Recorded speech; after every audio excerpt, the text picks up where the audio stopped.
Lance Hall here for Let's Discuss with Lance Hall. Happy to welcome Chris Porcianko, guitarist for the Australian-based band Vanishing Point. Good morning, good evening to you, Chris. Good morning, Lance. How are you? I'm doing well, quite well. New album, Dead Elysium. I wanted to get that out quickly while I remember the pronunciation. Coming out August 28th on AFM Records. This is your sixth full-length album, Vanishing Point's sixth full-length album. You've been a part of 5 of them, correct? Yeah, that's correct. Yes. So I joined the band just after In Thought was released, and I was pretty much with the band in the songwriting part of it just before Tangled in Dreams. So I've been with the band for 23 odd years now. So yeah. Good times. And I was reading where before you joined Vanishing Point, you were in a band called Mindscape, and at one point Vanishing Point opened up for Mindscape. Yeah, man, that's a long time ago. So I used to have it's like a prog metal band called Mindscape, which was really technical in a lot of parts. But it had a lot of melody as well, like that, which is, similar to what Vanishing Point does. And we used to have a progressive metal night here in Melbourne many years ago called Awake, which was like a Dream Theater spin-off, of course. Mm. And when we played at the venue that night, whatever, the guy said to me, "Oh, look, there's this band called or Vanishing Point supporting you guys." I'm like, "Oh yeah, cool," Yeah. So I was at the side of the stage watching them, and back then they were way younger than us. I was just like, "Hey, this band's pretty cool."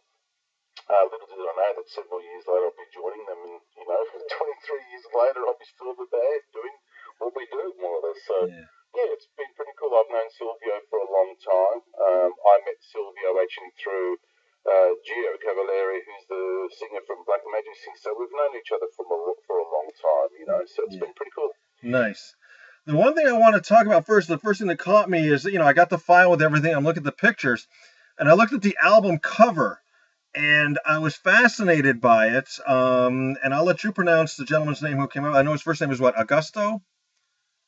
Augusto Piotto, I think his name is. Yes. So Augusto did the inside album sleeve artwork, and the actual cover was done by a gentleman called Colin Marks from Rainsong Design. I think he's an English fellow, and he lives in Iceland. So we were basically scouring the internet looking for potential artists and album covers, etc.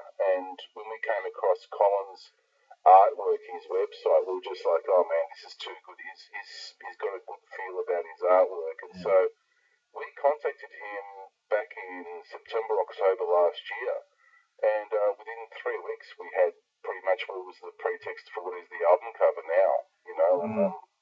And I think it's a really good cover. He's done well, and we're very happy with it. So yeah. It's a great cover, and I don't want to give away too much here, but as we were talking before we started recording, I've been watching this show. It was on TNT this summer, sort of a sci-fi show called Snowpiercer, about a train that is circling the globe in an apocalyptic world. Basically, the world had overheated. Science tried to cool it down. They got it too cold, and mankind sort of hopped on this train.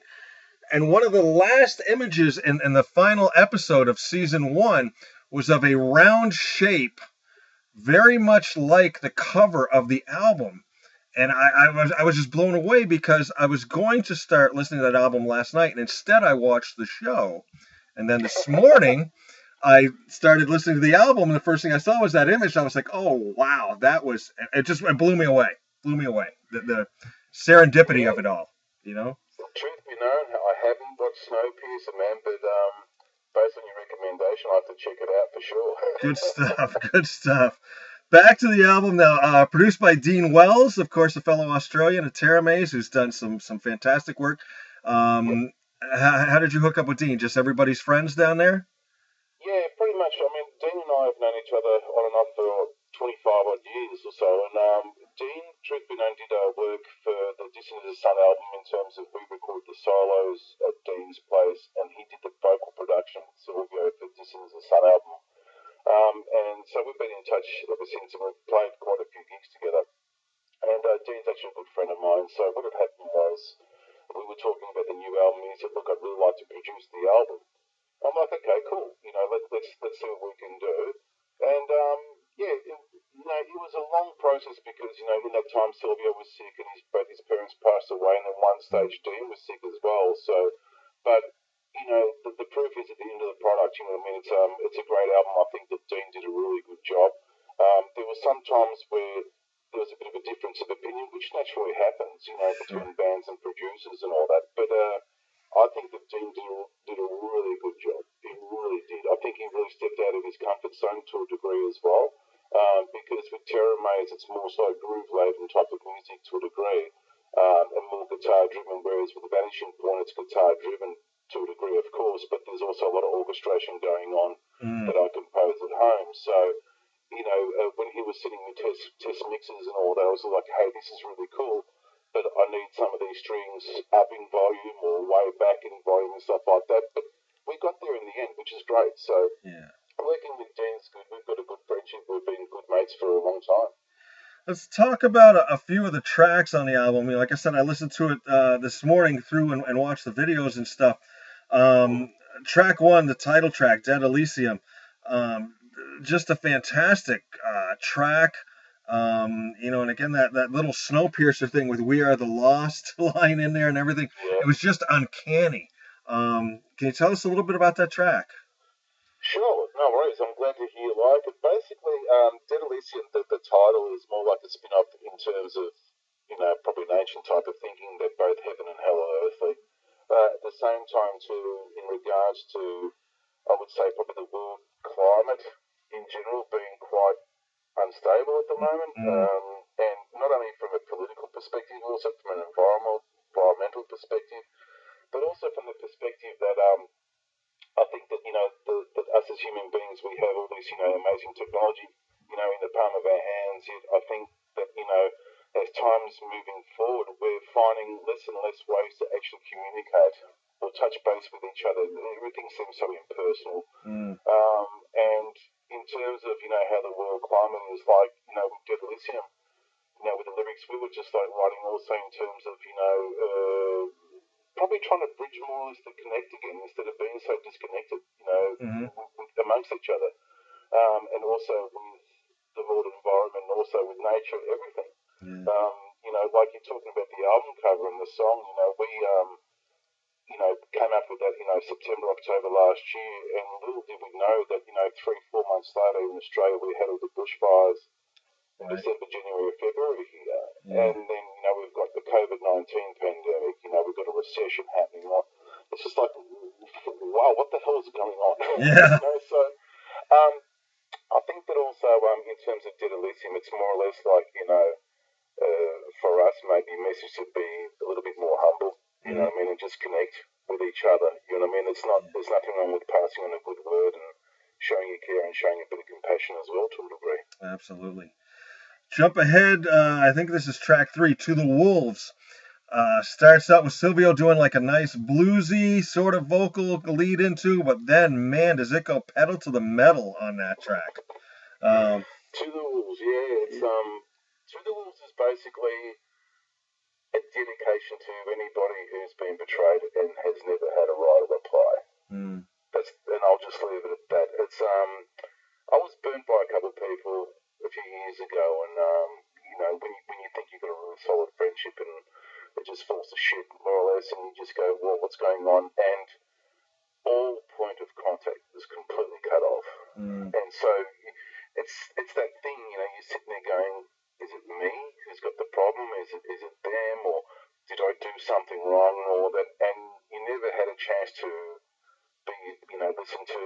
You never had a chance to be given a right of reply, more or less. And so that's a song that basically we left it open to interpretation to a degree, but I can tell you from writing the lyrics, it's definitely a song for those who've been betrayed and never had a right of reply. It's part of my French. It's the ultimate fuck you song. So, you know, in Vanishing Point style as well. You know what I mean? But it's you know, the lyrics are pretty true for that. So yeah. Yeah, very cool. Track four, Selvis, which I Googled. It's Latin for safe. That's correct. And I love the line, "Who feels like they're alone in the world here and now." It's sort of it spoke to me, that song, a little bit, the lyrics and everything. Thank you, man. You know, Selvis, there's two like angles we approach Selvis. Basically, Selvis, the actual song, musically speaking, it's a relatively, in inverted commas, safe song. So Yeah. it's a bit tongue in cheek. But with Latin too, Selvis means safe haven. And so for us, it's more or less from a perspective also as being a parent or a guardian, looking after our kids, looking after our friends. Of course, with what's going on in the world, right now, what's been going on in the world for quite a while, there's nothing wrong with touching base and looking after your fellow people. But also, as a parent, it's about nurturing your children and creating that safe haven, that habitat for them to think outside the square and for them to be free with their thoughts more or less and then to prosper and grow into the amazing people that they are. But in terms of, the lyric you were saying, who feels like they're alone in the world here and now, I think it's, without boasting, I think it's definitely poignant at this point in time right now, because I think that a lot of people are finding and they're feeling like they're not being heard, and they feel like they're just isolated, like we do right now. So Exactly. yeah, it's strange because when we wrote these songs, it was basically with what we were thinking, what we were feeling. But as I said to you, Lance, it's man, we never imagined what would happen like right now. Yeah. With this whole COVID-19 thing and all that, it's in Melbourne right now we're in stage 4 lockdowns, and we're only allowed to go to the shop to buy groceries, or go to the doctors, or caregiving, which is provide food for our for our families or for our mums and dads who live a distance away. But as it stands right now, I'm not allowed to leave the house. And if I do to go shopping, I cannot go further than 5 kilometres radius from my house. And it's like that for the next 5 weeks. So, good times. Yeah. Definitely feels like you're alone, Absolutely, man. Track 6, Free. This was probably my favorite track of the album. Sure. I loved Free the Fire Within Me, that lyric. There's an awesome outro to this song. And the other thing I liked about this song mostly was where it was used the most. It was used in a couple others. You sort of set your quiet moments in the middle. You kind of give the listener time to catch their breath and everything. And I thought it was best used in this track. I just thought this was a fabulous track. Thank you very much, man. I think Free is definitely probably the song. Oh, man, it's like probably one of the more personal songs of the album. Because, like I had a situation a few years ago where, things were pretty rough. And, with family and stuff like that as well, and it was more or less a situation that I wrote about that in a documented sense because it's about dealing with anxiety and depression. And it's also dealing about, how in this world, we seem to have this, people saying, man, I'm there for you, I'll be there for you and stuff like that, just ring me anytime. But sometimes when you ring the people, the phone's not answered, and you feel alone. But also, it's from the perspective in regards to anxiety that a lot of people suffer from anxiety and depression, and that's okay. It's okay to talk about it. It's okay to also accept that anxiety is a part of you, and there's no point fighting it. Let it be with you. At the same time, too, understand that it's here. And then you can say, look, I understand you're here for a moment while I'm having my cup of coffee, but I understand later on you're going to do your thing and you're going to let me do my thing. And it's basically coping with it and coexisting with it. And the lyric Free the Fire Within You is just basically about being you. You know what I mean? Don't be afraid to set yourself free to a degree, you know what I mean, and think positively. And also sometimes it's fine to think negatively as well. This is the thing, it's part of our human architecture for us to have flaws and to accept those flaws, you know what I mean? But those flaws as well is what makes us interesting and fascinating as individuals, I do believe. So, yeah, that's what Free is about, man. Yeah, absolutely. If you don't have the negative, you don't have the positive. If you don't have the positive, you don't have the negative. You can't differentiate between the two, Absolutely, man. Absolutely. It's like elements. You need all the elements to operate. Like fire, you need air, you need fuel to operate. It's the same thing with life. I think that's what makes us interesting as a human species. We're not born perfect, and we don't die perfect. and we don't live perfectly. I mean, if there's anybody out there who is perfect, man, introduce me to them, because I'd love to start tapping their mind and ask them questions, because, I Exactly. think it's also about living and being humble with the flaws that we have in our architecture, more or less. Hmm. So, yeah. Yeah. Recreate the Impossible, a guest vocal of Jennifer Borg from Divine Ascension here. Yeah. How did you get her on the album? Sure. So, Jen, we've been friends with her for a long time. So, Jen, here in Melbourne, we've got a really good, tight metal community where we all know each other. And Jen's got an amazing voice. Many years ago, I think it was back in 2014, Divine Ascension did an album called Liberator. And they had a song on there called Stronger, which is probably one of my favourite songs out of the Australian metal scene. Just the way that her vocal delivery in the song it floored me for six. And I was like, man, I really would love to have her on a couple of songs in the future. One of the songs, unfortunately, didn't make it in time. This time, probably be on the next release, but definitely with Recreate the Impossible, I had this vision. So, when you're talking about those quiet bits and all that, and I wanted her to sing "In My Dreams, All I See Is Blue," and then I got her to do the vocal duet with Sylvia, of course, in the last chorus, and we never looked back. It was amazing. I remember when I was there at the studio with Dean Wells, and Jen came through. She's a total pro, mate, and she just nailed it. Within, I think, 15 minutes, it was done. It was amazing, and she's a pleasure to work with, and we'll definitely work with her again for sure. Very cool. Got down to the last song, The Ocean. I gave you my last song test. I always listen to the last song as intently as the first, make sure the band is still trying as hard on that last track. You guys definitely were. You passed with flying colors. You talked about the orchestration, ton of orchestration. Killer Solo seems to go on forever, and that's just a great track. Great closing track. Was that going to be the closing track all along, or was there ever any others in contention? That's an interesting question because, it's, I suppose, when we're writing an album and writing songs, whenever it's like going, okay, this is going to be the first song or the last song, it's more or less that process eventuates itself, when recording or when finishing recording, more or less. There was no doubt with the Dead Elysium album, with the title track, that Elysium was going to be the first because of the intro, and we just found it to be a really strong song for it.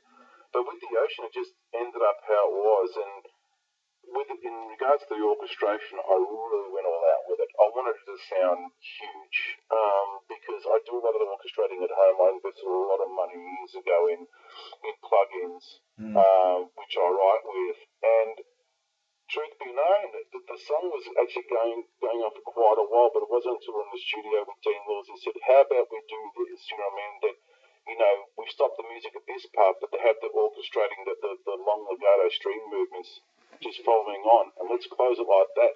And when he sent an idea to us, it was just like, yeah, that's a no-brainer. It sounds great. And it ended up just being the closing track on the album. Like that. It's amazing from a musical perspective when you go into the studio. You have all these ideas to a degree, going, okay, I'm going to do this, going to do that. But then when you get somebody like Dean Wells to produce, you got to accept that sometimes things are going to change. It's the art of compromise, more or less. But at the same time, too, the art of compromise always leads to something much better. You know what I mean? So it's good to have that independent ear there, more or less, to assist the band. And I think that with the Dead Elysium album in general, we achieved that together. So Absolutely. yeah, it's good. I thought it was great to have that orchestration out because it's almost like when a movie ends and then you've got the theme music out and they like roll the credits. You could almost see that happening. Yeah.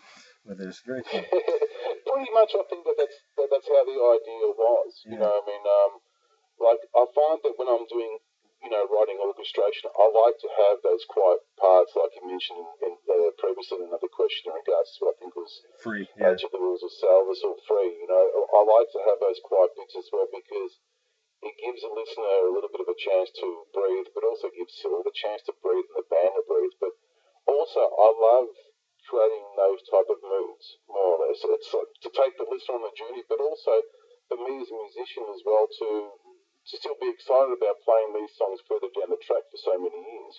Absolutely. Yep. Chatting with Chris Porcianko, guitarist for Vanishing Point, new album Dead Elysium coming out August 28th on AFM Records. Running a little bit short on time, Chris, I wanted to ask you some of my fun, silly questions to close out. You can be as quick, one-word answer if you want, whatever. Go First, for it, man. Ask me any question. First thing I've got to say, happy belated birthday to you. You celebrated a birthday last Friday. Coolest thing you got for your birthday? Coolest thing I got for my birthday. Oh, okay. So my wife actually used to be a pastry chef, so she made me this awesome gâteau basque cake, which has got like custard in it, a little bit of apricot jam, and it's like in a shortbread type of pastry, more or less. It's a pain in the ass to make, she says, but I had that with my cup of tea. My wife and I have this ritual every evening. We have ourselves a cup of tea, a little bit of cake or something like that with it, and that was nice. And to wake up and also have the kids, give me their birthday cards, and Tom, wrote about it, and he goes, "I love your Ibanez guitars and all that," and that was nice, man. There was only so much we could do because we're in ISO, lockdown stage 4 at the moment, but it was a lovely birthday and thoroughly enjoyed it. Just good to be with the family. Absolutely. Favorite toy growing up as a child? Oh man, this is a hard one. I would probably have to say definitely my Star Wars Boba Fett doll that I had. Okay. Yeah, for sure. In a normal environment, pre-COVID environment, what was a day off from music like for you, where you could just do anything? If you're going to take a day.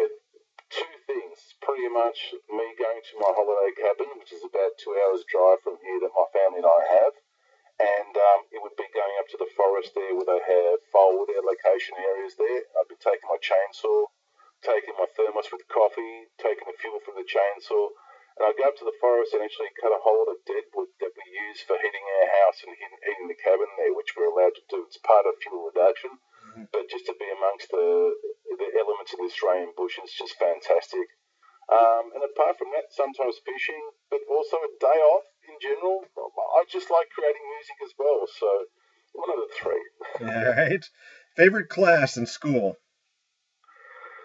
Favorite class in school was definitely Year 12, my last year, because I had music and art as the two last subjects on a Friday, so that was easy for me. So I would turn up for music. I wouldn't go to art. I'd just turn up for music, and that was my weekend started. And because I was saving up for musical equipment, I used to work part-time. And so I would start working part-time at like 1 o'clock in the afternoon and finish at 9 o'clock and then work the Saturday as well. And I saved up money for my gig pretty quickly, so I was pretty happy with that. Nice.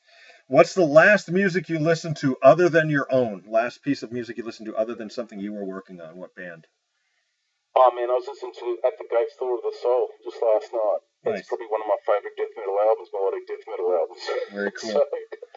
But I mean, I'm always listening to stuff, there's always cool stuff out there to listen to. Absolutely. Last one, this is the one we have the most fun with. If they were to make a movie of your life, what actor would you have portray you in the movie? And it's your movie, your life. You can pick anybody. Oh, Sacha Baron Cohen. Okay. Good answer. It's nice. Honestly, Lance, I loved it when it was in Borat. It was so politically incorrect, but geez, that movie had me actually in stitches laughing. Absolutely. Great stuff. And I know a lot of people hate him for it and stuff like that, but I just look beyond it. But I think that he's a fantastic actor, but he's actually a really intellectual, a very smart guy as well. Yes. Mind, so. Brilliant. Chris, thank you very much for taking the time for me this morning where you are, this evening where I am. Once again, the band is Vanishing Point. We've been talking to Chris Porcianko, guitarist. The new album, Dead Elysium, out August 28th on AFM Records. I've heard advanced copy. Great stuff. Great stuff, Chris. Thank you very much, Lance, and thank you very much to all the listeners and everybody out there who's been supporting Vanishing Point over the years. And it's a pleasure talking to you. And hopefully it won't be too long before we can maybe grace the shores of America again. We had a great time, several years ago, Prod Parade in 2016 in Atlanta. And, American folk have always been very good and kind-natured towards Vanishing Point, and we look forward to getting back there and meeting you all again. So thank you. All right. Take care. Enjoy the rest of your day, Chris. Likewise, Lance. All the best, man. Bye for now. Bye-bye.